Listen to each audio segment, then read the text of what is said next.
Comment ça s'est passé l'école et les études? Eh bien, j'ai eu une intégration scolaire tout à fait classique. J'ai pu atteindre un niveau d'études de niveau Bac+3, Bac+5, dans un milieu scolaire tout à fait adapté, sans aucun aménagement particulier, si ce n'est l'aménagement pour les épreuves écrites et la préparation écrite des épreuves orales par le biais d'un tiers-temps, c'est-à-dire un temps supplémentaire pour l'écriture.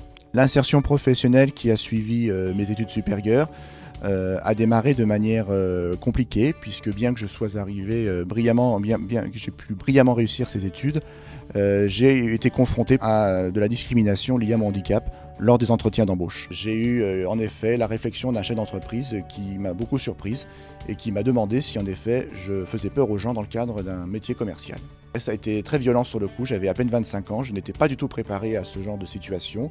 Et je n'ai pas su comment réagir lors de l'entretien, je n'ai pas trop relevé sur l'instant.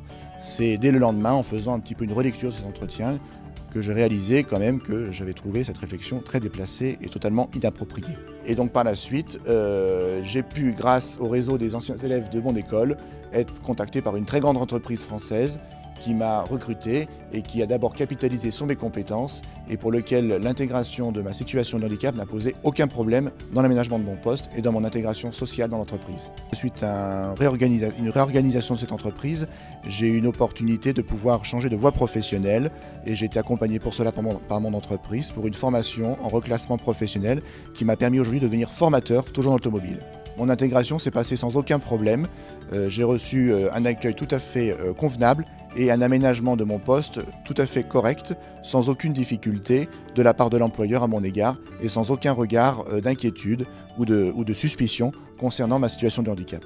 Quel conseil je peux apporter aux jeunes aujourd'hui dans ma situation? C'est simplement de leur dire que quand on a la volonté d'avoir un projet professionnel qui nous tient à cœur, on peut facilement faire tomber nos barrières sur nous-mêmes, sur ce qu'on est physiquement, et que l'entourage aussi est important dans notre démarche et que c'est un soutien important pour réaliser ses projets et tous ses rêves. Aujourd'hui, il faut que les entreprises comprennent que seules les compétences comptent, quelle que soit notre origine, quelle que soit notre diversité, et que la diversité est d'abord et avant tout une richesse pour notre société, aussi bien sociale, individuelle, mais aussi dans l'entreprise. Quel conseil apporter aux employeurs?